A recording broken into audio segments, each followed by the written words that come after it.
Okay, hello. Um, this is Dr. Black, and I'm recording the video on Greek art for you. Um, Hopefully, you will enjoy some Greek art. Um, you know it's Greek because it comes with figurines. No, okay. Anyway, so I want to show you a couple of things, basically to show you how Greek art developed through the Archaic period and into the Classical period, and then we will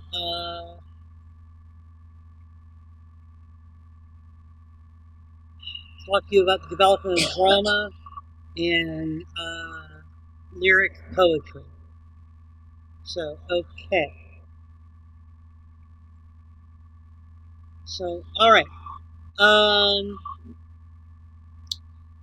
are we ready? Okay. Um, so, all right. So, I'm going to show you first. This is from the Archaic period, as you will see. Boom. Uh, this is what's called black figure pottery. And it developed in the late Archaic period, just before the Classical period, and was pretty popular going up into the Classical period. Now, uh, the reason it's called black figure pottery, as you may have guessed from looking at it, is that the characters, the people on it, are done in black, as are the other decorations. What happens is this: the red parts that you see are the raw clay after it's been fired. The black parts are lacquer. And the way that black figure pottery was made was that wax was laid down on all the parts that you see that are red, and then the black lacquer was painted onto all the parts that did not have wax on them. And so then when you fire this in the kiln, when you fire the pottery, then the wax melts off, and what you're left with is a design in black lacquer, and then the exposed red clay of the pottery as your contrast. Okay, so that's black figure pottery, uh, which you may have seen something like it, perhaps some kind of design, uh, or something at least that plays off of that, in like a pottery barn or something. All right, let me go to the next slide, which is red figure pottery, which becomes popular about the beginning of the Classical period and remains popular all the way into the Hellenistic era. So, in any case,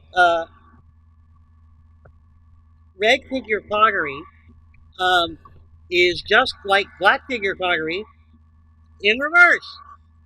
But it takes much more technical achievement to do this, because what you have to do is, so you'll notice here that there's some fine detail work, for sure, in these figures and in these designs. But in red figure pottery, they have to do it all in reverse, in negative space, by putting wax on the areas where they want the figure to show, and then painting around it in black lacquer. So, in both cases, what the red part is the clay, and the black part is the lacquer that they put on the clay. But with black figure pottery, the designs and the characters are done in black against a background of red clay. And in black or red figure pottery, the characters and the designs are done in negative space. The black lacquer fills all the rest of the space, and the red shows through, as the characters and the designs. So that's the difference between black figure pottery and red figure pottery, aside from the different times that they were popular. Okay, I'm sure you're thrilled. But anyway, so yeah, just absolutely gripping stuff so far, right? Anyway, let's go on to talk about uh, sculpture, because Greeks were super good at sculpture. That was a thing that they were very, very good at. Okay, so sculpture. Let's start by showing you probably the earliest form of post-Dark Age Greek sculpture, called, as you can see, the Kouroi style. Um, Popular, developed just for the classical era and the late archaic era, popular in the 600s to the 500s. Here's another example of Kouroi style sculpture. Notice the similarities to these sculptures, especially with the large eyes and the rigid stance. Notice the similarities to Mesopotamian sculpture that you would have seen in my Mesopotamian art video. So this is the style that they were practicing in the late Archaic Age. But as we come into the classical era, we start to see Greek sculpture taking on what would be, I guess, its ultimate form. Um, we start to see Greek sculpture taking on uh, very lifelike, uh, very lifelike depictions of the human form, and honestly, uh, this style of sculpture is still something that it's hard to surpass even in modern times. Basically, what the Greeks did in the classical period with sculpture is going to be studied uh, up till now. Is studied up till now, and they're taking as sort of masters of the form. So, all right. So let's show you. This is called the Artemisian bronze. It's done in the classical style, sometime in the 400s, probably. The figure depicted, you'll notice, is a much more realistic looking figure with a more dynamic stance compared to the old Kouroi style figures. Um, Now, this figure was either Zeus or Poseidon, but we don't know which because we're missing whatever he was holding in his right hand here, which was probably either a trident or a thunderbolt, which would be, you know, the difference between Poseidon or Zeus, respectively. But notice not just the dynamic stance that gives the figure a sense of life and movement, but notice the realistic work on the muscles. You can't see it very well from this angle, but the very realistic work on the face and the hair. Again, contrast that to the Kouroi style, and you can see that this is a major advance in sculptural prowess. Um, so you'll notice that these figures so far have all been naked. That is a tradition, a artistic tradition known as heroic nudity. Um, Heroic nudity, pretty strange thing to call heroic, but um, in classical Greek sculpture, especially, figures were depicted nude because the Greeks appreciated the human form. They thought the human form was the ultimate standard of beauty. And if they wanted to communicate that a figure was an important person, a hero or a god or something like that, at least in the beginnings of classical style, they would sculpt the figure in the nude because you were supposed to see them and admire their nude form because the human form is the ultimate standard of beauty. So anyway, that's heroic nudity. Anyway, so let's go on. Let's look at some other classical style sculptures. This one is by, we know who this one is by. This is Polykleigus. The sculpture is the Diagumenos. Um, the character is missing his hands. But other than that, we have sort of a good sense of the character. You'll notice he too is sculpting in the nude, although his clothes are resting on a branch nearby, um, which is indicator that he may be more of a commoner, putting the clothes in the near proximity to him. Um, Again, notice that unlike the Kuroi style, the Diagumenos um, has a dynamic sense of movement to it and a very realistic. You can see the face is very realistic there. Um, that seems like the kind of thing where if you saw the person who modeled for this on the street, you might be able to recognize them from there. But yes, it's a very realistic sculpture. Notice how all the weight is shifting of one foot, as if the sculpture is walking. In the Renaissance, this technique in sculpture would come to be called contrapposto, which is the idea that when you're in a sculpture, you shifted, or even in drawing, but mostly in sculpture, you put all the weight on one foot of the character so that the character looks like they are in the middle of a movement or that they are in the process of taking some action or something like that. It's supposed to bring the sculpture a sense of life and energy. Um, so anyway, so this contrapposto technique, you can see it also in the Artemisian bronze. Notice the weight is shifted towards the front foot, like the person depicted is going to throw whatever is in their right hand very soon.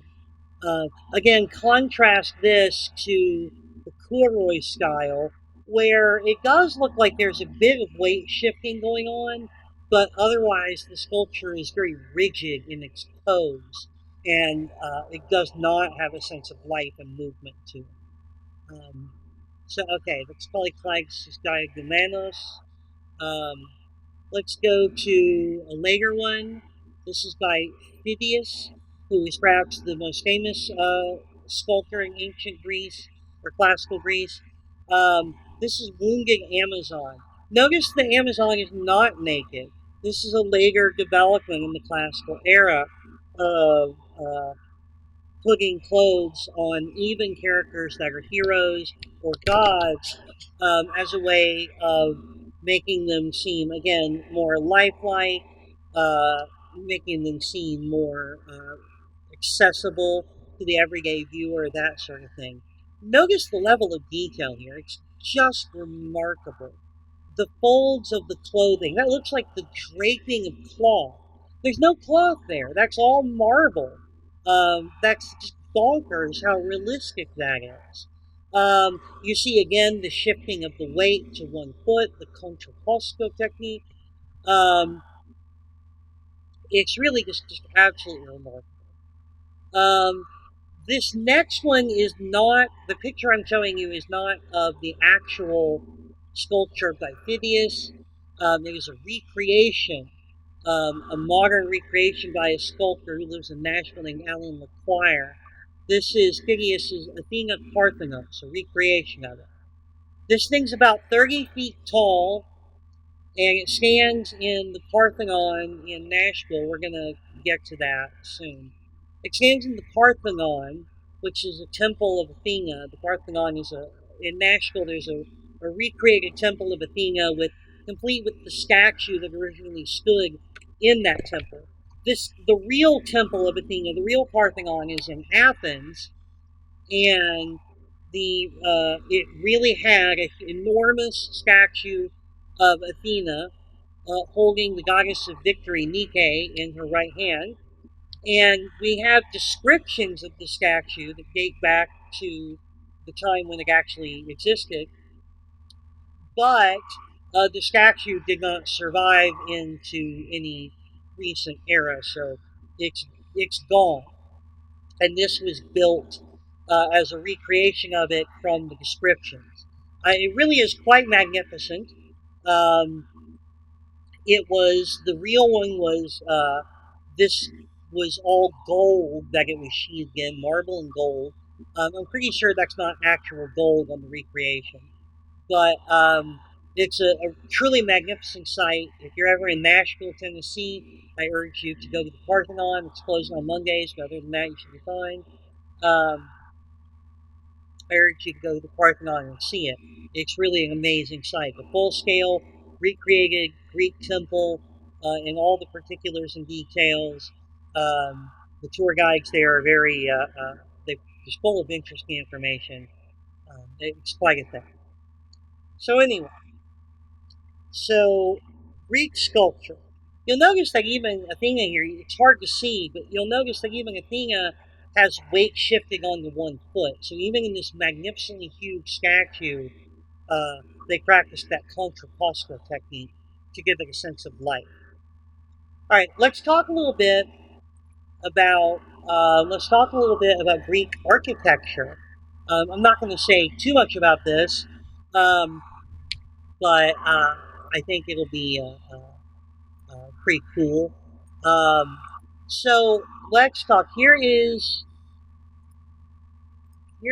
the Temple of Hephaestus in Greece. Very well preserved, you can see. There's a person there outside. Um, you can see that it has a colonnade, which is to say a walkway with columns going around the outside, and then in the interior there will be two rooms, one for the priests to get ready and put robes on and stuff, and then another room where they would go out and lead the worship of uh, in this case, Hephaestus, the god of craftsmanship and the forge. Um, so anyway, the important thing I want to show you here is the post and lintel style. Now notice, please, that what we have here is the the roof is held up by what is called a lintel and posts. You can see the posts, which are the columns that hold it up. It is the lintel is flat, and therefore all of the area of force, all of the weight of the roof, in other words, is bearing straight down onto the posts, the columns, right? It's all bearing straight down onto the columns. This is in contrast to later on the Romans would improve. So this is the here. Let me draw it for you. No, I want to draw. Yeah, that's not good. So this is the lintel.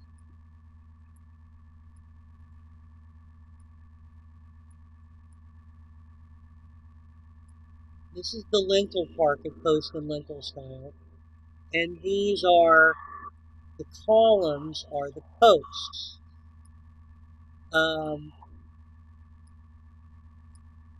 Post and lintel style. You'll notice, like I said, that the force is bearing down directly onto the posts, the weight of whatever's up here, which is one reason that they have to be fairly close together, because if they weren't close together, then the bearing down of force right in the middle would cause it to snap in half. See the lintel. And that's not what's happening. So they're close together, and you'll also notice that this is not, you don't have multiple stories here, because the post and lintel style can only carry so much weight up on the top before it will overcome the limitations of that style of architecture. The Romans would later develop arches, but the Greeks did not have arches. So if you see arches on stuff, I want you to think Romans. In arches, the force is diverted to the side, diverted by the arch onto the posts. And so they can build higher than the post and lintel style could. But when you see arches, think Roman, not Greek. Um, so anyway, all right, not Greek. So yeah, okay. So let's move on. Um, the theater of Epidaurus. If you look down here at the people who are down there for reference, you can see how enormously huge this thing was. It sat upon thousands of people. And the theater, I'm going to talk a little bit about Greek theater in just a minute. But the theater was where they could hold the festivals that were of religious importance. That they would take place. These reenactments would take place on the stage here, and thanks to the clever engineering, the acoustics are such that you could be heard if you were on stage and speaking at a reasonable volume. You could be heard all the way back in the very back, even thanks to the clever acoustics of these ancient classical Greek engineers. Okay. This is the Parthenon, the temple of Athena in Athens that sat high on the Acropolis, the uh, mountain sort of in the center of town that overlooked the rest of Athens. Um, the Parthenon was an incredibly important temple. Um, Parthenos means virgin, and the goddess of Athens was Athena. Um, and so the Parthenon, the temple of the Virgin, was uh, a major thing. Um, this was their temple to their patron goddess, um, goddess of Athens. It is very messed up nowadays because uh, there was a period of time where it was not, after it wasn't really in active worship during the Christian era.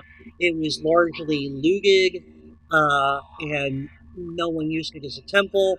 And then later on in the Crimean War, it was used as an ammo storage dump, and it blew up, and it blew the one side of it off, and it blew the roof off.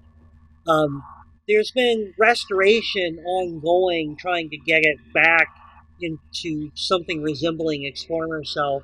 There's been restoration ongoing since the 90s, I think, and it's looking pretty good nowadays. It still though, it has a long way to go. This is a recreation of the Parthenon in Nashville. That's where this statue is. Um, it sits in Centennial Park, which is a big park in the center of Nashville, the city, almost the center anyway. And it is absolutely magnificent. Notice again the huge thickness of the columns in order to support the weight of the massive roof, but still fundamentally the post and lintel style. Once again, no arches. Arches are Roman. Anyway, so this is a recreation of the Temple of Athena. Okay, so that is sculpture and architecture. I'm going to talk to you a little bit about I'm going to talk to you a little bit about. I'm going to talk to you a little bit about Greek drama, Greek theater, um, and about how that developed going into the classical era. And then I'm going to talk to you just a little bit about lyric poetry. So, in the post Dark Age era, in the Archaic period, the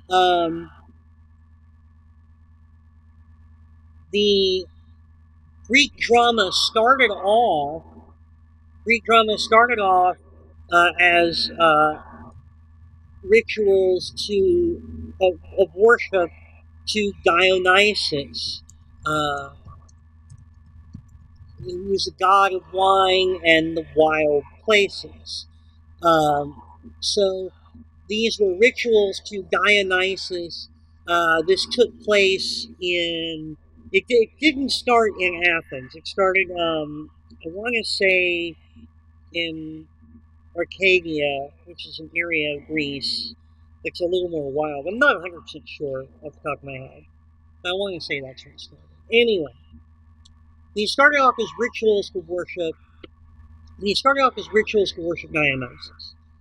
Now, the way that they would worship Dionysus at first was someone would come out and recite the story of Dionysus. They would just be like, here's what happened. Because in the stories, Dionysus is born, he has a mortal life on Earth, he dies, and then is reconstituted as more of a fully divine being after that. If that sounds vaguely familiar to you, spoilers, there's a reason for that. We'll get to that when we talk about Christianity. But anyway, these rituals of Dionysus at first started out with someone just coming out and going, here's the story of Dionysus. Blah. Okay. But then they started doing something different in the Archaic period. They started doing something different.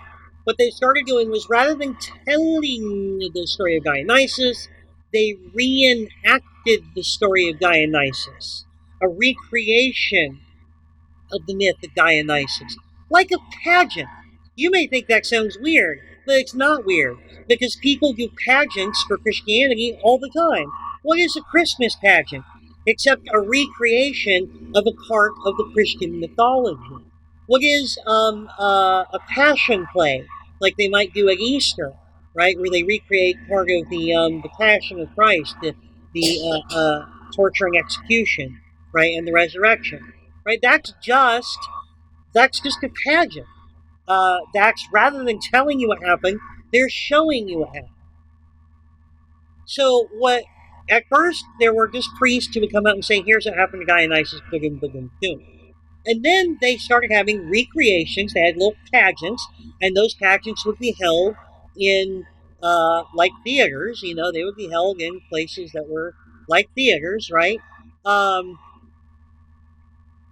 uh, and so they would come here. So this is not quite at theater yet. Um, but then uh, after a while, this came to be a competition. There was a festival where dedicated to Dionysus, where different groups would put on their own pageants, and they would be judged um, as to how good they were, and someone would win. And this is where we start to move into the phase where it's not just merely recreation of the myths, it's interpretation of the myth. Like, they started to have the freedom to change the words and to do different things with costuming. It wasn't six groups doing identical stuff, the same damn thing. They each did their own thing. They each sort of did their own interpretation of this myth of Dionysus. Well, the last phase, of course, is for them to move into doing original compositions, to not even telling the story of Dionysus necessarily. But when they go out on stage, they put on a completely different story, one that was written just for that. Now, to you, this sounds like, okay, sure.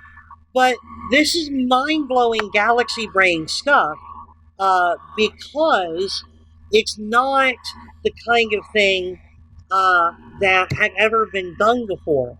This whole concept of putting this whole concept of putting on a play that is of how to put this um,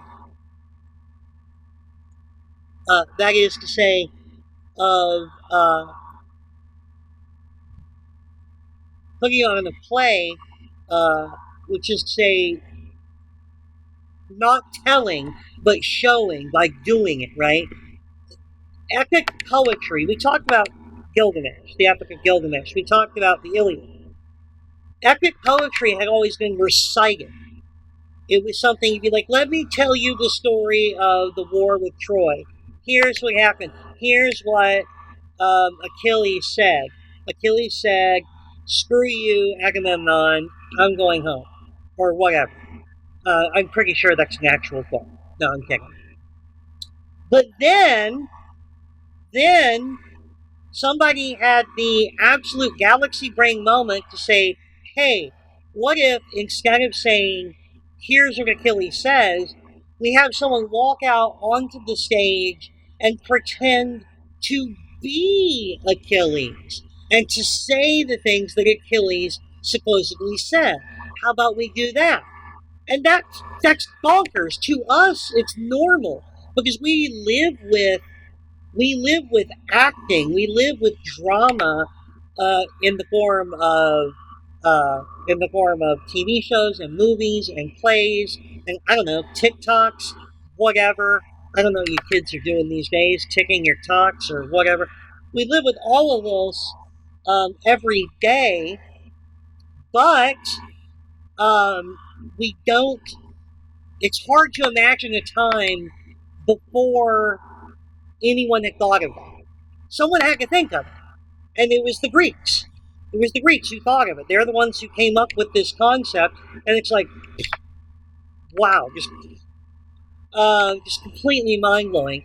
But they developed drama out of these Dionysian revels, these Dionysian, uh, uh, this worship of Dionysus, as they put on these festivals, which started off with reciting the myth, and then moved into recreation of the myth, and then moved into not an exact interpretation of the myth, a creative interpretation of the myth, and then moved on to just fully original plays and compositions.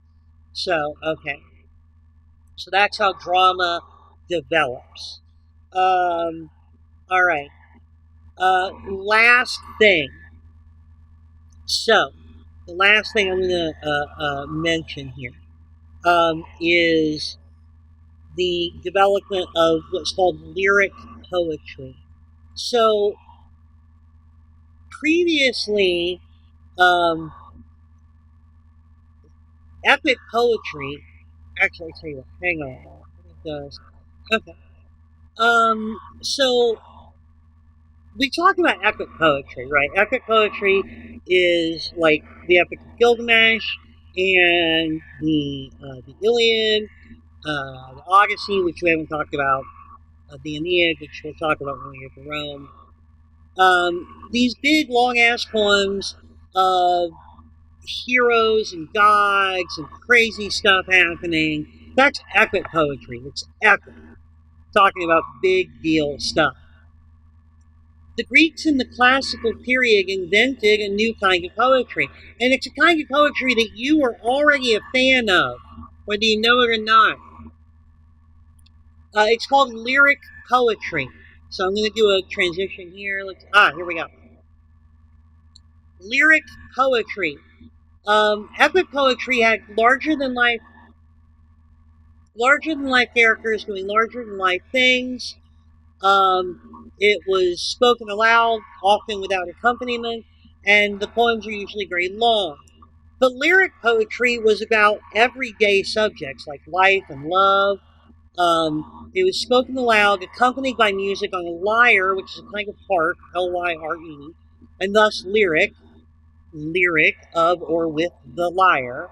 So the poetry is lyric because you play a lyre with it. And it is short. Now, what do we call a short poem accompanied by music, usually a simple stringed instrument? That's just pop music, man. It's pop music. The classical Greeks invented pop music.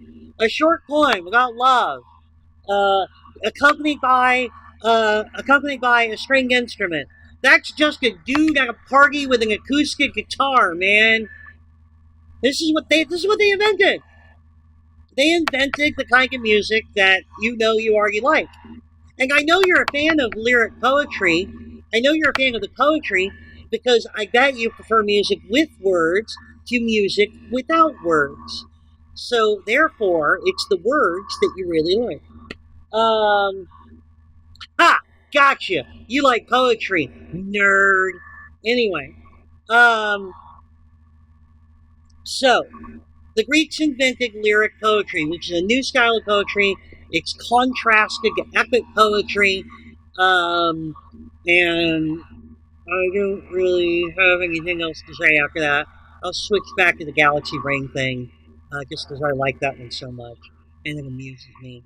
But anyway, um, okay, yeah. So that's about it for Greek art. Hopefully this will be helpful to you. You should probably play it at about half speed if you want to get any use out of it. And do recall that there are some questions, again, that you already have. You have all the questions I'll ever ask on tests. Some of these questions are directly answered in this video. So thank you for watching and have a happy evening. Boom.